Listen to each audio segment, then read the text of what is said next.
All right, welcome everybody. My name is Alon Matas. I'm my first year in the IC National Council representing the San Francisco Bay Area.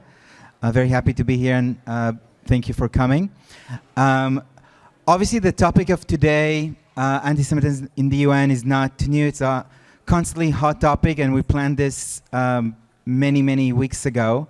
But it's also very timely following the disastrous resolution from the UN just a couple of days ago. And we're very fortunate to have really the best experts, panel of experts and opinion leaders in this very exact topic.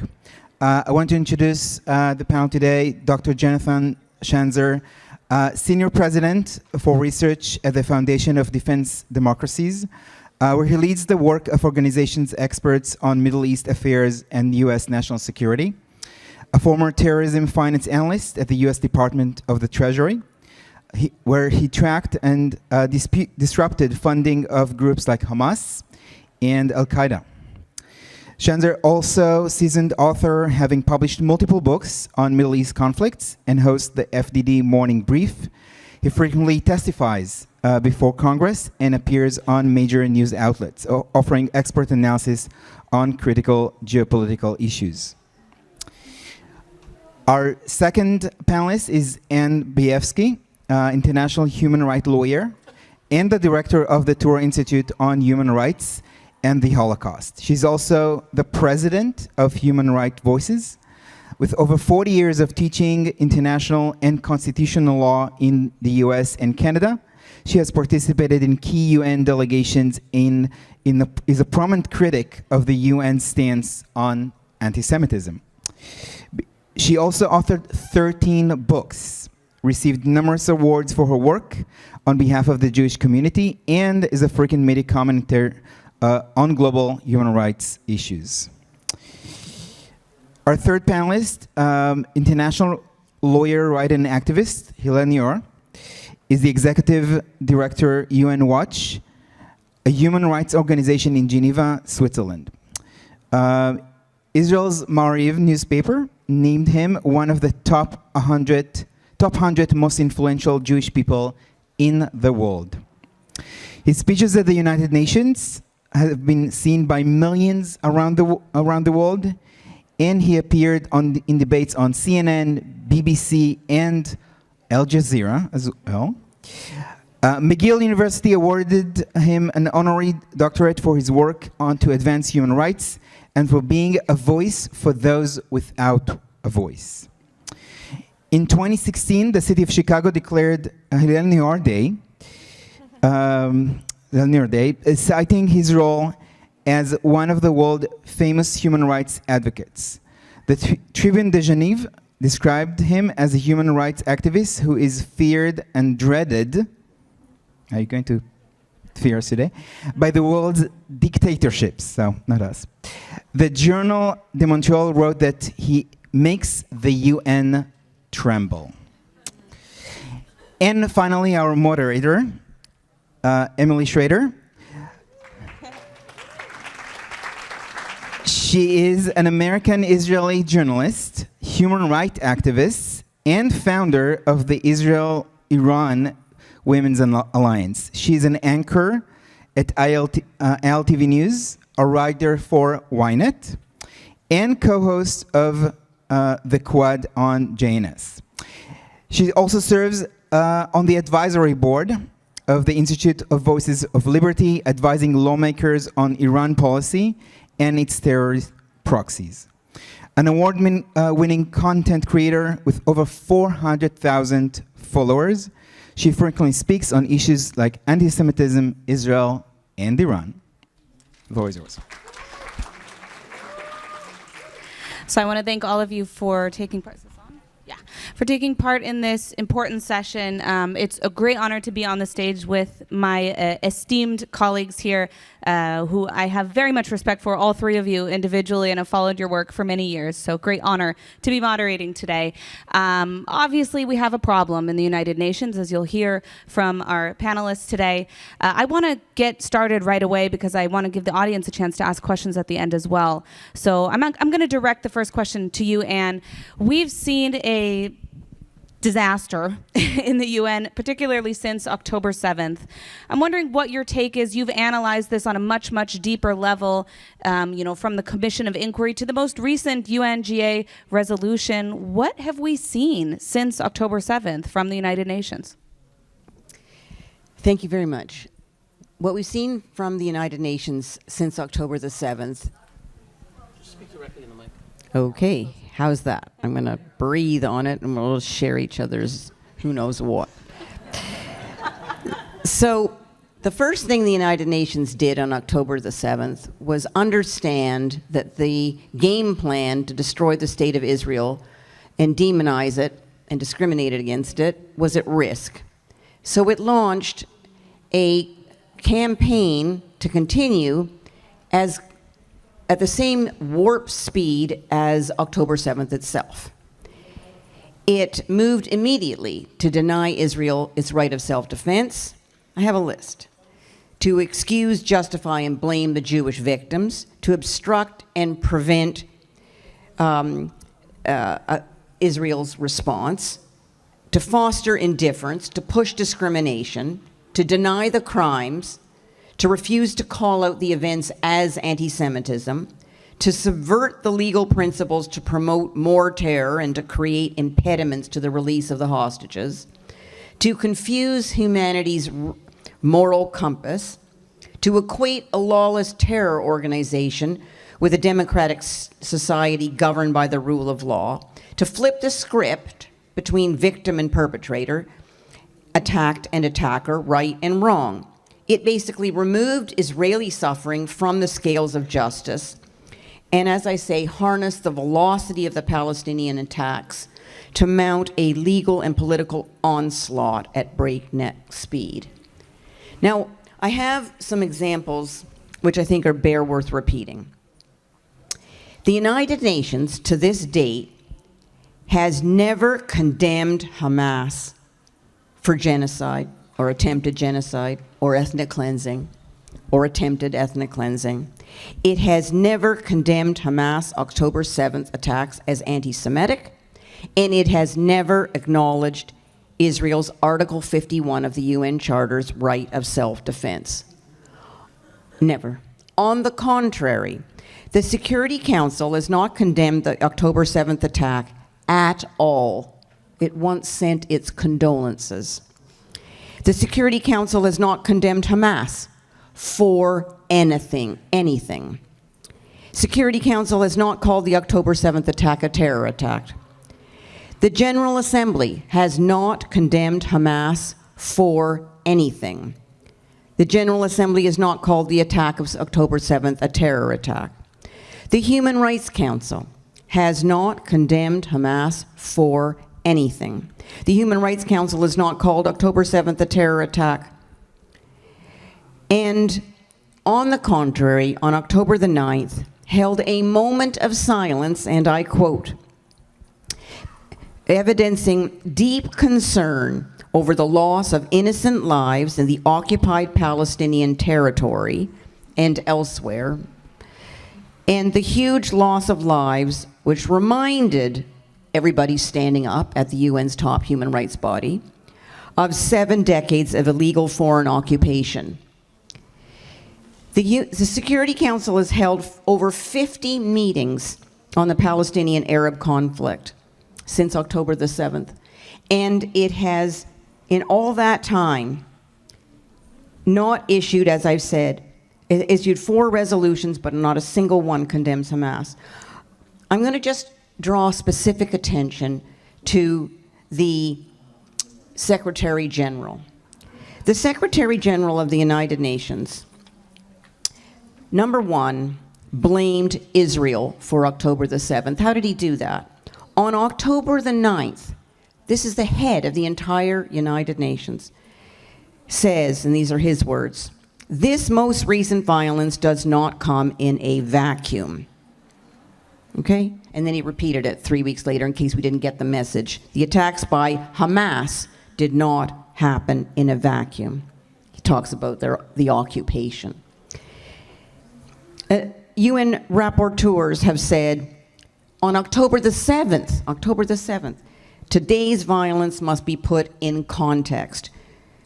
The head of the Commission of Inquiry said on October the 25th, we must look at the context oppression of Palestinians. So right off the top, the United Nations flipped the script, right? Headed by the Secretary General himself. They've issued multiple blood libels. They've to give you the one example of the hitting of the Al-Ali Baptist Hospital on October the 17th. They issued, the 9 special rapporteurs, so-called experts of the Human Rights Council, issued a press release blaming Israel, saying it was a crime against humanity, blah, blah, blah. Turns out, as we know, within 24 hours, everybody knew that it was a Palestinian Islamic Jihad rocket aimed at Israeli civilians that misfired and hit a parking lot. Hospital walls still intact, many fewer victims than Hamas put out. The oddly named Hamas Health Ministry, and never, despite the facts to the contrary, retracted it. They accuse Israel regularly of being like Nazis. They use the word, the special rapporteurs, extermination. They even say, in quotation, this is similar to what happened in the Holocaust. They've mounted a not anti-Semitism campaign to say that what happened on October 7th isn't anti-Semitism. They've promoted the terrorism as lawful.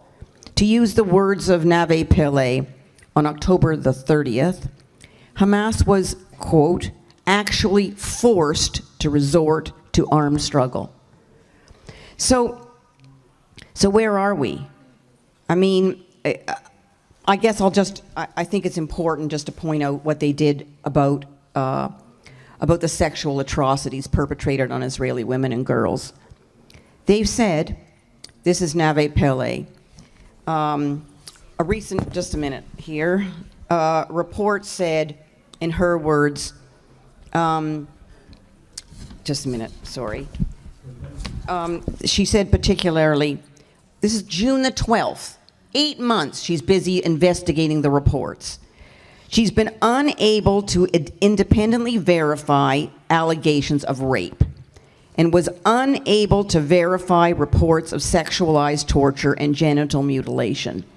Now you recall that Hamas put, within 24, 48 hours, put their own evidence of gang rapes on the, for everybody to see. But no, 8 months worth of US or UN money couldn't come up with that. And on the contrary, one of the UN rapporteurs said, she regrets, this is in March, I have not received any information. Any information. So on the contrary, they've inverted it. They've now alleged that the IDF is guilty of raping and doing exactly what actually happened on October the 7th to Israeli women and girls, fabricated it. So the bottom line is, since October the 7th, the United Nations has been not just part of the problem, but the diplomatic, political, legal arm of Hamas. I think that's a pretty clear answer we have there. You're absolutely right. I remember about the sexual violence issue, even UN Women didn't even issue a statement for several months, and then when they did, it was a both sides type of thing, which, of course, as you pointed out, makes no sense because that's not what's happening. It wasn't IDF soldiers who did what Hamas did on October 7th.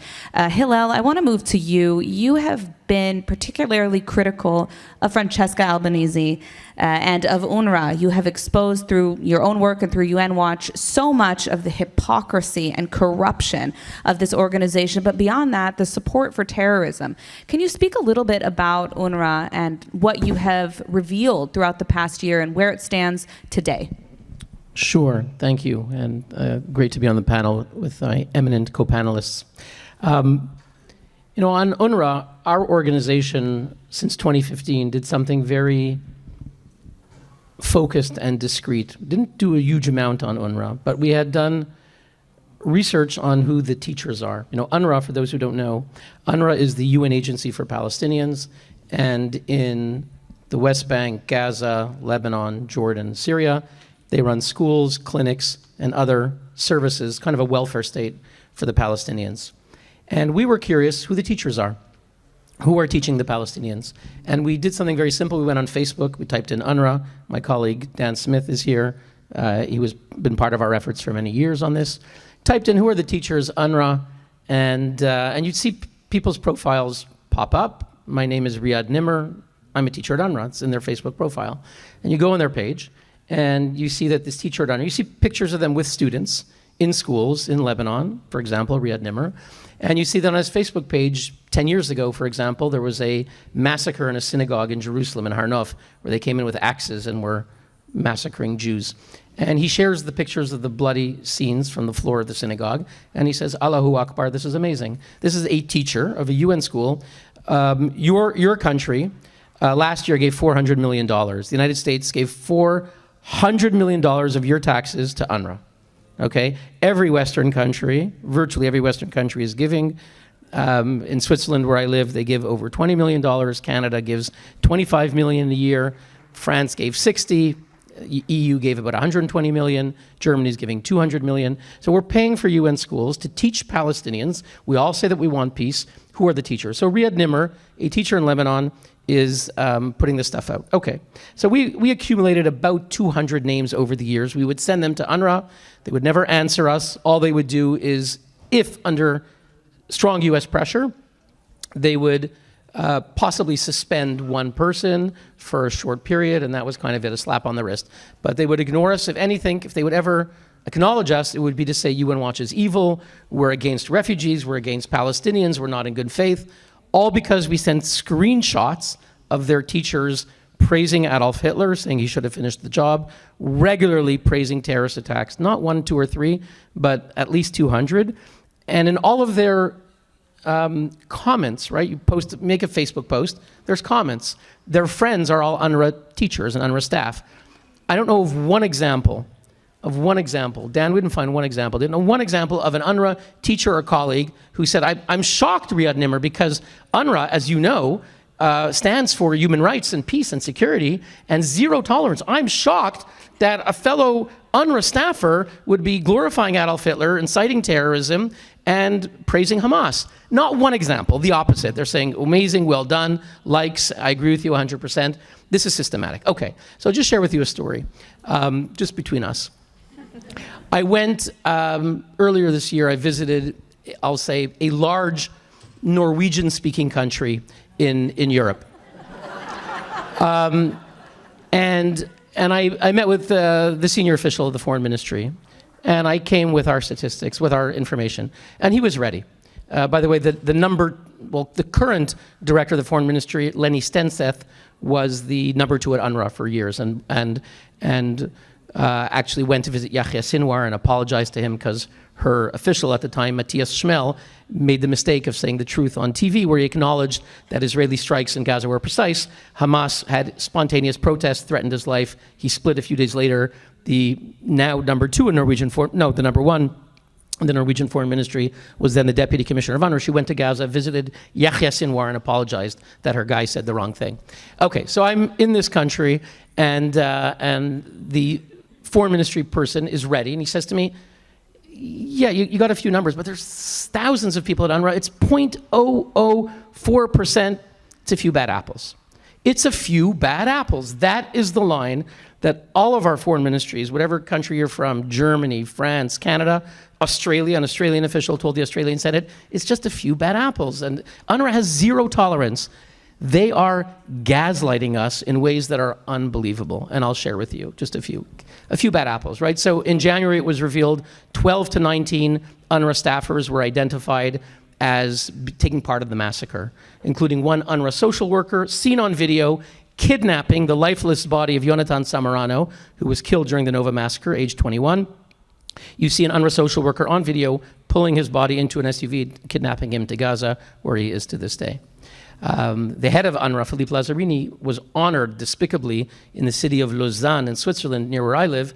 The socialist mayor wanted to get points from his crowd, so he honored at the national day, like the equivalent of July 4th, honors the head of UNRWA.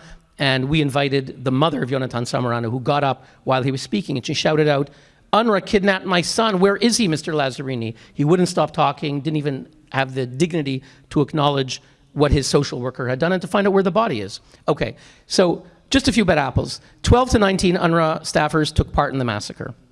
Number one. In January, we revealed the Telegram report. That is a Telegram channel, open. Nothing we did is hacking, all open source. A Telegram channel, open source, of UNRWA teachers, 3,000 members of an UNRWA Teachers in Gaza chat group, sharing information on salaries, schedules, and the rest. On October 7th, they were exhilarated. They were sharing all the pictures of the massacre, horrific things, saying our mujahideen are incredible. How did they learn to be such heroes? Where did they learn this? And one of them answers, they imbibed the jihad in their mother's milk. This is the UNRWA Teachers in Gaza chat group. And then someone else answers, we as UNRWA teachers need to do the same, okay? 3,000 UNRWA teachers. One final statistics, just a few bad apples, right? Just a few bad apples. By the way, I'll just mention that when around February, it was reported in the Wall Street Journal. So it was revealed in, I think it was late February, the IDF went into Gaza City, and underneath the UNRWA headquarters in Gaza City, they found a terror tunnel with a Hamas computer server with an electric cable going straight up into the UNRWA electric center, okay? And Lazzarini tweeted out, literally, I'm quoting now, "We do not know what is under our headquarters." All right, I don't know. In Geneva, they built a huge subway near my house for years. It couldn't sleep. It was early, Hamas was building hundreds of miles of terror tunnels. It was the only project in Gaza. We do not know what's under our headquarters. How could we possibly know, right? Except that a week before in the Wall Street Journal, they reported that 10 years prior, in 2014, the folks at UNRWA in that compound noticed that the parking lot was sinking. And in the Wall Street Journal, it said, everyone knew what was going on, and no one said anything. Because you're scared to death of Hamas. No one knew. Final statistics, and with this I'll end, is a little over 10 years ago, UNRWA came under pressure because one of their, the head of their teachers union in Gaza, Su'ail al-Hindi, is on the Hamas Politburo. Okay, you can see a picture, go on my Twitter account. Yahya Sinwar is in the picture, and right next to him is Su'ail al-Hindi, for years head of the UNRWA teachers union. He's an elected member of the Politburo of Hamas. UNRWA came under pressure from Israel, Hamas. They suspended him again. What happened when UNRWA suspended this senior Hamas official, head of the teachers union? Just a few bad apples, right? All 8,000 teachers of UNRWA in Gaza went on strike for 3 months, from September to December 2011. All 8,000 teachers shut down all the UNRWA schools, UN schools that you're paying for, put 220,000 Palestinian students out of school, and they were chanting, "We're with Su'ail al-Hindi," on the Hamas Politburo. It's just a few bad apples. So, and the current head of the UNRWA Teachers Union in Lebanon is Fathi al-Sharif, who's a senior Hamas terrorist. And you go on our website and you'll see all the pictures of him. Whenever he makes a bar mitzvah, in the front row is all the senior Hamas terrorists, including Ali Baraka, who was named by the US Justice Department as one of the 6 or 7 indicted for war crimes and all the rest. So UNRWA knows this, our foreign ministries knows this, they continue to pay for it. I'll just mention that, and I'll close with this, is that on the last day of Pesach, I was invited to the Swiss Parliament And I don't work on Shabbat or Pesach or the Jewish holidays, Passover. But it was the Swiss parliament was going to decide what to do. They had invited Lazzarini, who's Swiss. Very important for him that Switzerland not defund, because it's a huge slap in the face. It's his country, his sponsor, the country that upholds the Geneva Conventions. They're the guardian of the Geneva Conventions, the neutral country, the humanitarian law country. He came repeatedly to Switzerland. They heard him, they said, we need one other voice. They invited UN Watch. They told me, it's on the last day of Passover, that's it. Can we move it? No. So I didn't know what to do, but I know, because of my work, I know how complicit they are with terrorism, and in Jewish law, saving lives supersedes the Jewish holiday. I went to burn the Swiss capital. I spent Passover there. And I went to the Swiss parliament, and I spoke. It was in camera. There's no video of it, but I spoke. There's video of me before and after there.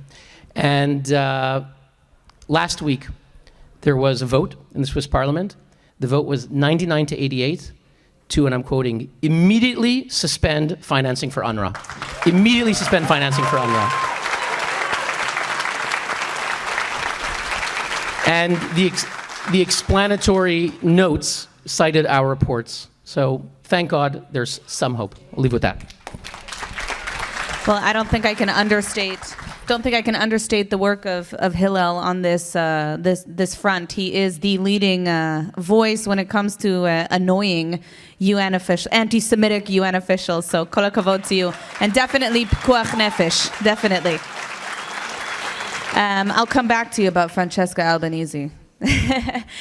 Jonathan, I wanted to ask you to change gears a little bit. We're dealing with now the Northern Front, very much so. Even this morning, I got alerts for rockets from Hezbollah on the Northern Front. And a huge reason that we see this escalation from Hezbollah is because the UN hasn't done its job when it comes to UNIFIL and UN Resolution 1701. I'm wondering if you can give us a little bit of insight on what is happening now and also what led up to this. How did we get here? Why isn't UNIFIL doing anything, and can anything be done? Sure. Great to be with everybody. Great to be with my fellow panelists. Really an honor to be with all of you today. Look, let me first start by saying that there's been some good news in Lebanon, not because of the UN, but because of what Israel has been doing. This morning we saw the killing of Ibrahim Akil, a senior Hezbollah terrorist. We saw Operation Castration, as it's now known, with the beepers blowing. Should I not call it that? I don't know. But obviously the beepers and the walkie-talkies and dozens of Hezbollah terrorists killed and many others injured, blinded, castrated, etc. We saw the attack on July 31st that killed Fuad Shukr, a senior Hezbollah terrorist. The Israelis have been doing, as they say, avodat kodesh, taking care of business in Lebanon, and it's primarily because the UN is not. What I would also add here, though, is that even as we laugh and maybe celebrate a little bit of what's going on, it's an extremely dangerous moment for Israel in the north. And I do want to just set the stage here so everybody understands the dangers that we're speaking of. When October 7th occurred, Hamas had about 30,000 rockets in its arsenal. And we saw many of them fired into Israel, and some of them hit their targets. Hezbollah has amassed an arsenal of about 200,000 rockets. And some of those are precision-guided munitions, which means that they can be steered midair and they can potentially evade Iron Dome. They have an army that has trained alongside Iran and Russia. They are preparing to invade the north. This is a very serious threat. And, Emily, I think you put it exactly the right way. How did this occur? So let me go through a little bit of the history and explain what the international community has done or tried to do or perhaps failed to do. I'll just give you the spoiler alert. The UN is a weapon of mass discussion. It literally, all it does is talk, and it doesn't do anything to solve the problems. And I think there is no better example of this than looking at UNIFIL, the UN International Force in Lebanon. This was an agency that was founded by the UN in 1978. It was founded through UN Security Council resolutions 425 and 426. And it mandated basically two things: Israel withdraw from Lebanon after Operation Litani against the PLO, and to ensure that the government of Lebanon would restore authority in the area. And this was their goal, right? And so over the years, the mandate has been adjusted. It was actually enhanced or I guess tweaked a bit after the last war, the last major war between Hezbollah and Israel in 2006. That was through Resolution 1701, which you'll hear a lot about if you're reading about Hezbollah right now. The troop numbers started at 2,000. Which, okay, that sounds fair enough. You need a couple of people spread throughout southern Lebanon to make sure that Hezbollah's not there and to ensure that, calm prevails. It ballooned to 13,000 troops after the war in 2006. Right now, we're at about 10,000, so near the high water mark. Now, then there's the question of, well, who's contributing to this? There are no U.S. forces contributing to UNIFIL. They're not. And I think that actually probably really undermines the seriousness of this. You've got the fierce fighting forces of the French. You've got the South Koreans. You've got the Italians who probably take naps and drink espresso. We've got a sizable contingent from China. We know how really dedicated they are to making sure that peace prevails in the Middle East. And they've got about 800 civilian staff, international, but also Lebanese, which I think is important because the Lebanese state has been co-opted by Hezbollah over the years, this Iran-backed terror group. The budget, I think, is just really important to flag here. In 2022, the budget was $507 million. Then it ballooned last year to $551 million, and then right now it's at $582. This is a massive amount of money. By the way, we provide 20% of the UN's budget, which means we're providing 20% of this, more or less.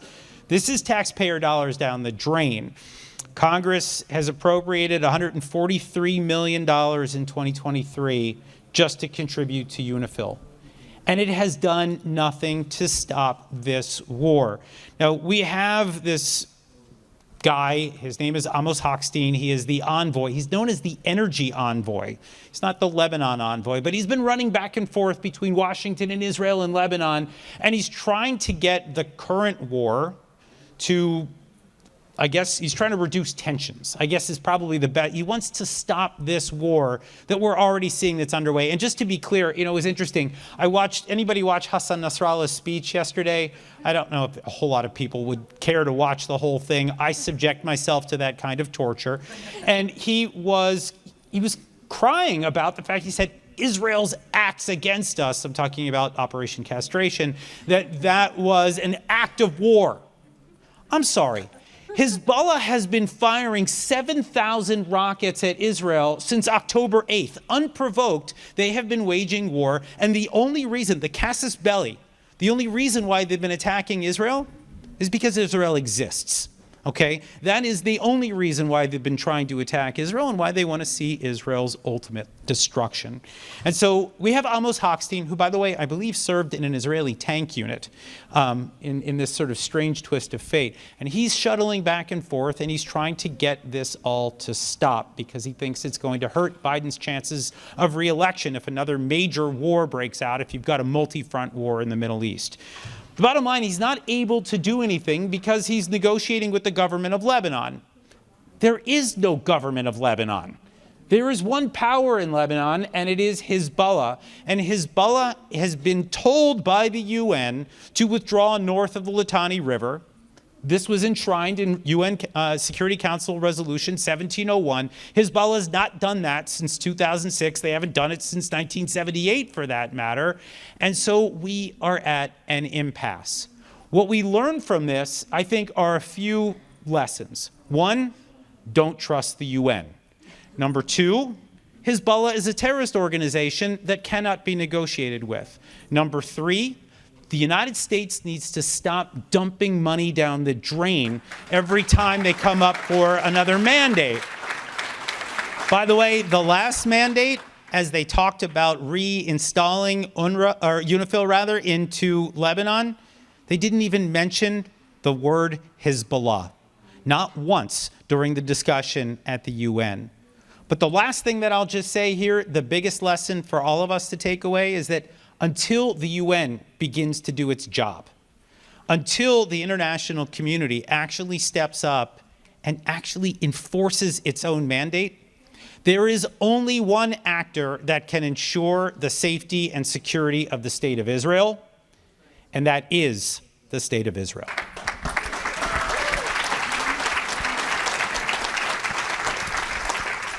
And I want to take it back to you. I know you've done a lot of work regarding the Commission of Inquiry. Now, I'll let you explain a little bit more about what that is, but we'd love to hear from you what that is, why they're doing it, who's leading it, and what kind of things are coming from this UN Commission of Inquiry, focusing, of course, on only Israel.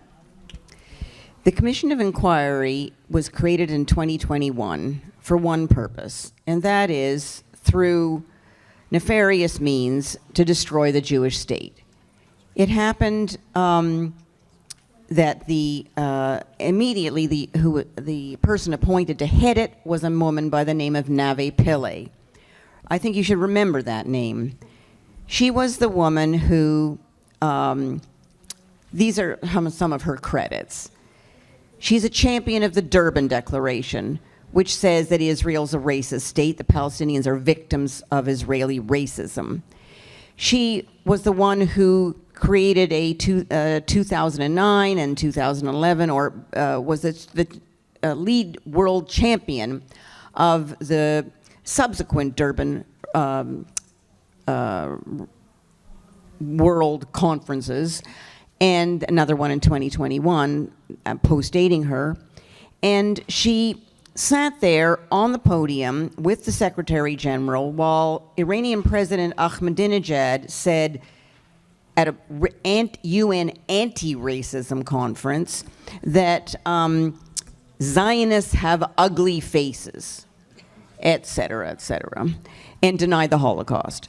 So she had the speech in advance. She didn't move. She issued, when she realized there was a bit of a global embarrassment there, she pretended the day afterwards that she didn't really agree with it, and then the final day of the conference, she thanked Iran for its helpful participation. So after that, she was the UN High Commissioner for during this part of this, the UN High Commissioner for Human Rights. At that point in time, she helped approve and encourage the Goldstone Report, which, as you may recall, in 2008, 2009, said Israel is guilty of targeting civilians. When Goldstone himself retracted it, she said she disagreed, and she kept on plugging the Goldstone Report. Then, in 2014, during the 2014 war, after the kidnapping of and murder of 3 Israeli teens, she said that the same thing, that Israel's guilty of targeting civilians. This was her record. So she looked, for the UN's purposes, to be a great person to lead the #1 investigative mechanism for the entire Arab-Israeli conflict, Palestinian, sometimes Palestinian-Arab conflict, should be Nave Pillay. Created a commission of inquiry. It has a permanent mandate to dig out the root causes of the conflict, no time limit, therefore going back to 1948. One of its members talked specifically in a televised, on video, that the Jewish lobby controls social media. She supported him. No anti-Semitism there that she could think of. And in fact, she says the accusation of anti-Semitism is always used as a diversion. So Nave Pillay has been at the forefront of, and her commission of inquiry, as I say, other than not figuring out whether rape really could be verified, of encouraging the criminalization of Israel's self-defense. And so she pushes with the International Criminal Court that there should be prosecutions. She's responsible for the General Assemblies, or takes a large role in the General Assemblies, giving the International Court of Justice, which came out with a decision in July, the idea that Israel is guilty of apartheid. And she'll have a new report on October 30th. If you think about it, October 30th, both Albanese, the special rapporteur of the Human Rights Council, and Pillay will be at the UN spewing unmitigated anti-Semitism, and I think it's something that we should all think about a response to. But I think I just want to get back to this very nice way of putting it, the UN is a weapon of mass discussion. I think at this point, as a UN, it's a weapon of mass destruction. And the fact is that they put out a report about Israel being guilty of crimes against humanity. I think the UN is a crime against humanity at this point in time. And I want to be very specific on what that means. And just on this week, the UN General Assembly adopted a resolution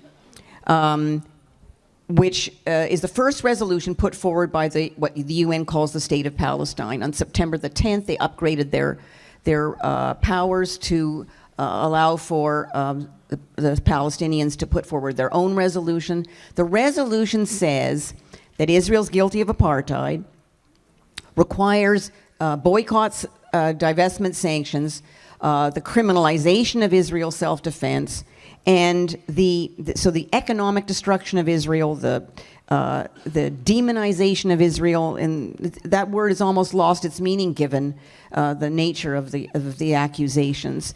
And it was adopted by a vote of 124 for, 14 against, and 40 some odd abstentions, which didn't mean anything because they don't count in a 2/3 majority. So, yeah, the United Nations has now adopted a resolution which essentially brings us back to Zionism as racism from 1975. It's shocking. But I think what's one of the most shocking things is the response of the United States. The United States, the Harris-Biden administration, yeah, it voted against. But it came up with the most mealy-mouthed statement, which you can read on the record, which begins by talking about Israel's crimes, which speaks of the suffering of Palestinians and doesn't mention the suffering of Israelis. And after all, funds and was up until and continues to be a member of the Human Rights Council. It legitimizes it. And what we have to remember is that it's taxpayer dollars of the United States taxpayer that's funding approximately a quarter of the UN's budget across the board. And so if we want to do something about it, there's one major way of doing that, and that's to speak with your voices on social media, and your wallet, and your votes. Vote. Absolutely. I feel like that UN building in New York is such prime real estate. I mean, Trump Towers, Turtle Bay, anyone? Maybe we should close up shop there. We need parking lots. Or parking lots. That works too. I want to go back to you, Hillel, about Francesca Albanese, who really doesn't like you. Can you tell us a little bit about this special rapporteur, what she does, what she stands for, and what she's trying to do right now, even as we speak, when it comes to dealing with the state of Israel? Sure. So Francesca Albanese has the title of Special Rapporteur, which at the UN means a kind of investigator and monitor. She's the rapporteur on the Palestinian territories, Israel's violations in the Palestinian territories. And she is special because I don't think it's an exaggeration to say that she may be one of the most dangerous anti-Semites of our time. And why do I say that? And it's not a term I use lightly. We're often accused of always throwing around accusations of anti-Semitism. Actually, if you look at my statements and tweets and so forth, I will accuse people of bias and discrimination. Rarely use that word, even when I think it may apply. I'm hesitant. But with Albanese, I'm not hesitant, and I'll tell you why.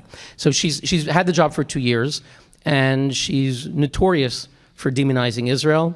She's on Twitter every 10 minutes. She's tweeting all the time, accusing Israel of genocide. And that's not enough, right? For years it was apartheid. That was their thing. And as Shani Moore, an intellectual in Israel, told me not long ago, he said, Hillel, about a year or two ago, he said, it's clear they're doing the apartheid thing now. What's next? It's going to have to be genocide. Right? What do you do after genocide? I don't know what's worse than genocide. So the other day, she came out with a thing. There's a video, some of you may have seen it, and now she got other UN rapporteurs to sign it, accusing Israel of herbicide, which I guess is destroying urban.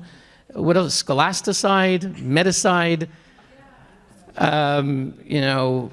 Yeah. So brain fried.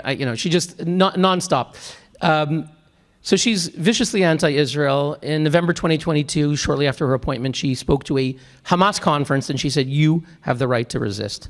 You have the right to resist. Now, for many people, the right to resist in Europe sounds nice. But of course, for Hamas, for Palestinians, that means taking an Israeli American like Hirsch Goldberg, Poland, kidnapping him into Gaza, torturing him, putting him in a dungeon, and then shooting him in the head, execution, cold-blooded. That's resistance for Hamas, and she knows it. So when she, with the UN imprimatur, says, you have the right to resist, that's the United Nations telling Hamas, we're with you, and you are legitimate. So she's viciously anti-Israel. But I said she's an anti-Semite. Certainly we know that in modern times, and I don't have to tell you, because you have all your campuses are people who hate Jews saying, Jews, you're baby killers because you support Israel. You support genocide because you support Israel. So that's obviously the contemporary anti-Semitism, using demonization of Israel to heap hate on Jews. But the classical anti-Semitism is also there. In 2014, in the war of 2014, Francesca Albanese, who used to work, of course, for UNRWA, all right, she was a legal person for UNRWA, and in 2014, she wrote a Facebook post to her bishop in her small town in Italy outside of Napoli. And she said, Don Antonio, open letter on Facebook, I'm raising money for UNRWA. Please donate to UNRWA. It's very hard. Israel's killing the Palestinians. Israel's evil, da-da-da-da-da. And the problem is America is subjugated by the Jewish lobby. America is subjugated by the Jewish lobby, and Europe is subjugated by Holocaust guilt, right? This is Hitler stuff. Hitler, the protocols of the elders of Zion, Jews control the banks and the media and everything else. America is subjugated by the Jewish lobby. So she's openly anti-Semitic. She is obsessed with comparing Israelis to Nazis. In the past year, she wrote an open response to President Macron, who said that the October 7th attacks was the worst anti-Semitic attack against Jews since the Holocaust. Fact. She wrote back, no, on Twitter, no, not true. The October 7th was just a response to Israel's oppression, right? Basically, the Jews brought on October 7th themselves. I was just at an anti-Semitism conference in the Austrian parliament in Vienna last week, and the leading scholar from Germany said, this is classical anti-Semitism, saying the Jews brought the Holocaust upon themselves, that was said, and now in modern times, the Jews brought October 7th upon themselves. A few weeks ago, another former UN official, Craig Mochaiber, put on Twitter pictures of Hitler from the 30s and pictures of Netanyahu rendered in black and white to make it look the same. So Netanyahu is Hitler. And she responds and she writes, I had the same idea myself. I was thinking the same thing, for which she was condemned by the US for anti-Semitism. And that was good. So what are we doing? Just in 2 minutes, we need to hold her to account. As Anne said, when she comes in October, I hope all Americans who can be in New York should have a major protest. Left, right, whatever, if you're against anti-Semitism, she is the leading anti-Semite of our time. American Jews and non-Jews should be there to protest against her.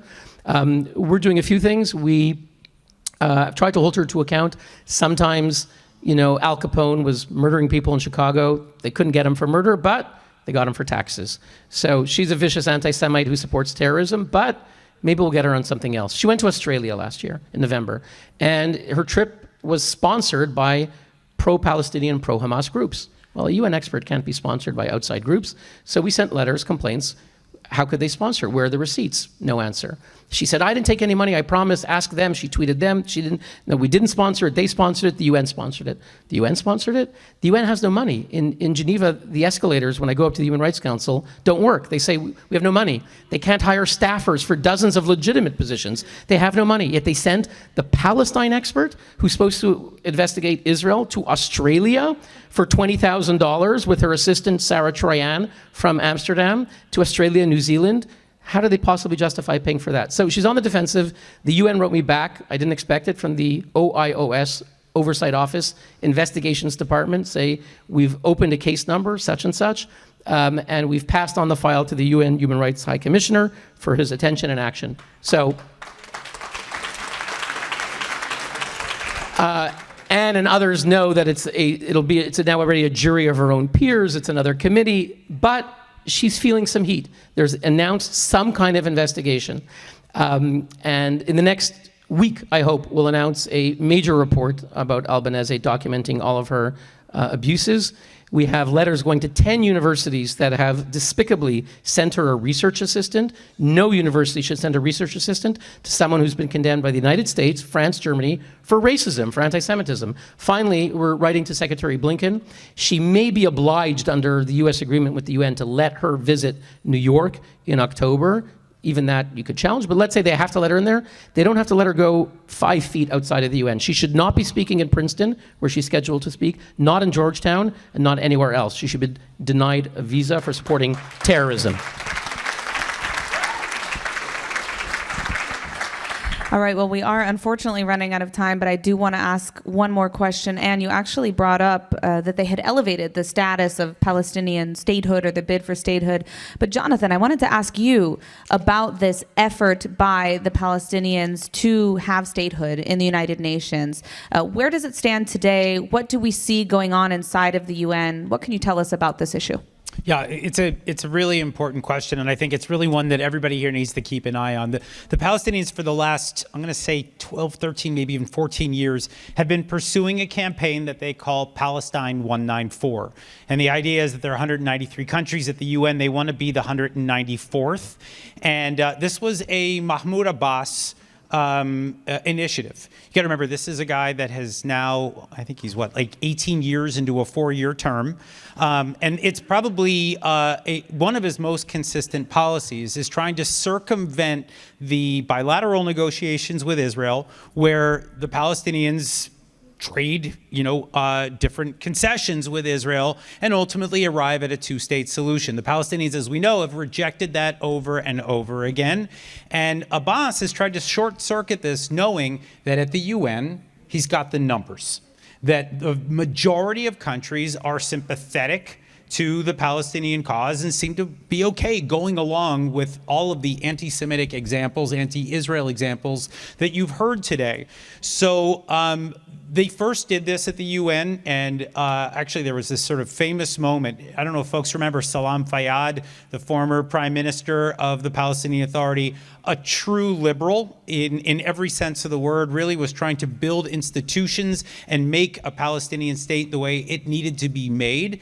And he vehemently disagreed with Mahmoud Abbas, and the story was that he was pounding the table with his fist, insisting that they not try to short-circuit the system and to actually go about the process of reform if they wanted a sustainable state.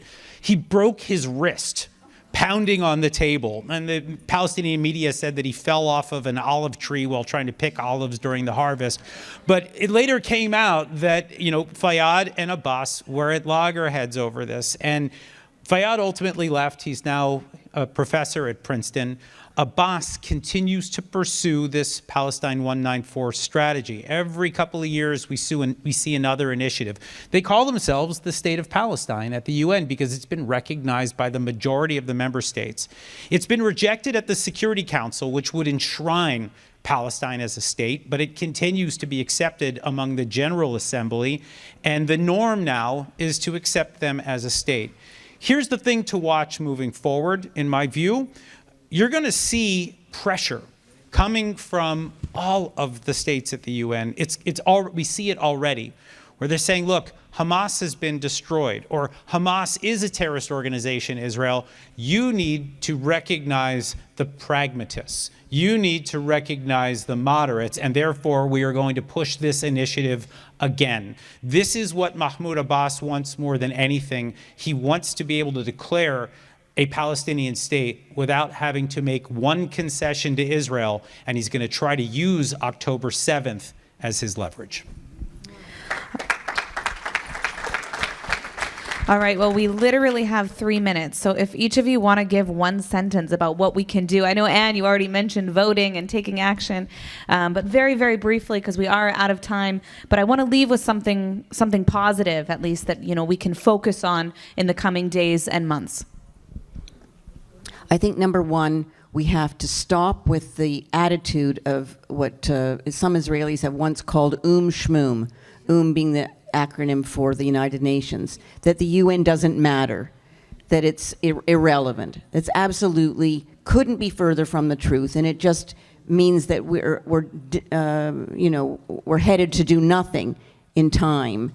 The reality is that the United Nations is extremely dangerous. It's the leading global sponsor of anti-Semitism in the world today. If you want to know what's going on college campuses, all you have to know is that every kid in America goes on their de rigueur trip to the UN to walk around the halls and sees two things on the walls, two exhibits.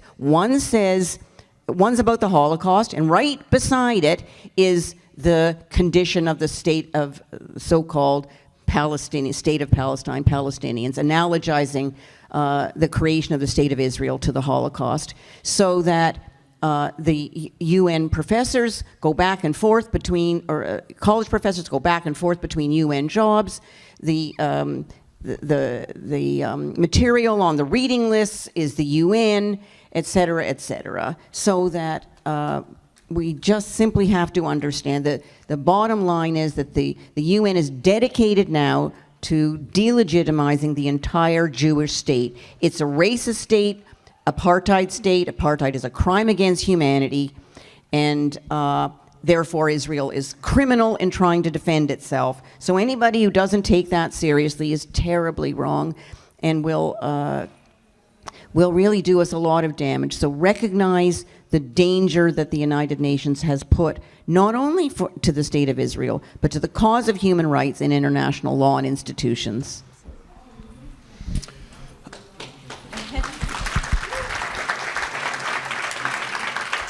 I'll be brief here. When I worked at the Treasury Department years ago, I used to work with my colleagues at a shop there called Terrorism Finance and Financial Crimes, and they were the policy shop. I used to do the targeting of individual financiers. They worked on how to work with the rest of the world to stop terror finance. And one of the things that I learned, and I don't know how I didn't know it before I started, but apparently there are only 3 terrorist groups that are on the UN list, right? It's ISIS, Al-Qaeda, and the Taliban. There's no Hamas, there's no Islamic Jihad, there's no Hezbollah, there's no IRGC. For some reason, the UN will only look at what they call international Sunni jihadist groups. That is, I think, the one thing that would begin to make a difference. If we could push the UN to begin to recognize a wider array of threats, to include the Iranian threat network, this would be the one thing that I would change, and I'm hoping to try to spearhead some of that here in Washington.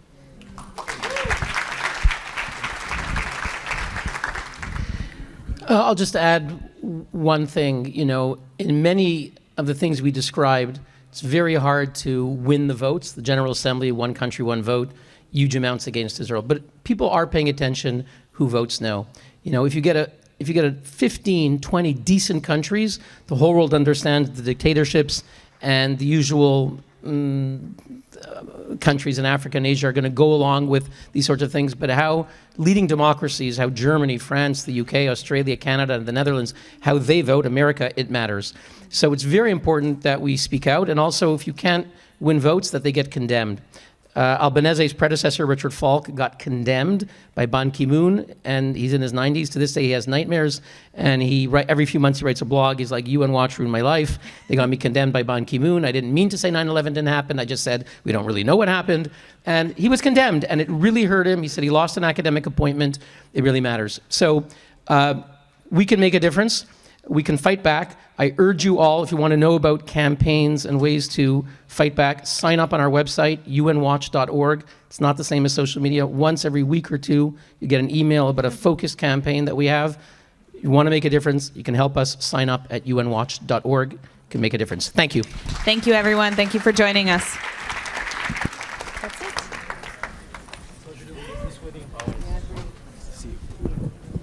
You gotta put this on the ground.